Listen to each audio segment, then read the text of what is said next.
Welcome to Mini English Lesson. This mini English lesson is all about using the past continuous and past simple to tell exciting stories. Mini English lessons. All great stories have background and foreground. In the background, we set the scene. We introduce the time, the place, the people. And then in the foreground, there's a change. I want to show you a technique that you can use to create exciting stories. And it involves using the past continuous to set the scene and the past simple to introduce a change. You're going to hear one story, two versions. Version 1 is only the past simple, but version 2 is the past continuous and the past simple together. Let's go. John was nearly 60 and he wanted a change. He lived in London.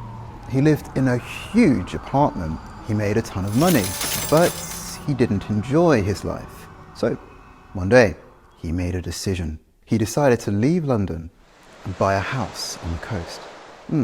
Okay, this is a little bit flat. Everything happens at the same time. There's no background and there's no foreground. The sequence of events is not clear. So let's listen to that story again with the past continuous and the past simple together. John was turning 60 and he was looking for a change. He was living in London in a huge apartment. He was making a ton of money, but he wasn't enjoying his life. So one day he made a decision. He decided to leave London and buy a house on the coast.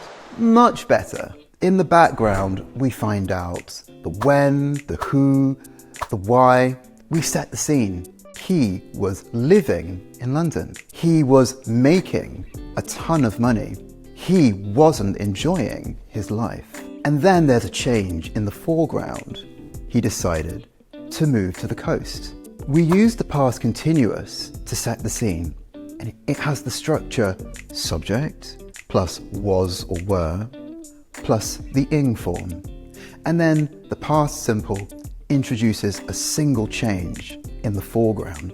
So try it for yourself. Think about a key event in your life. Use the past continuous to set the scene and then introduce the change using the past simple. We'd love to hear what you come up with. So in the comments, tell us about a time when you decided to make a change in your life.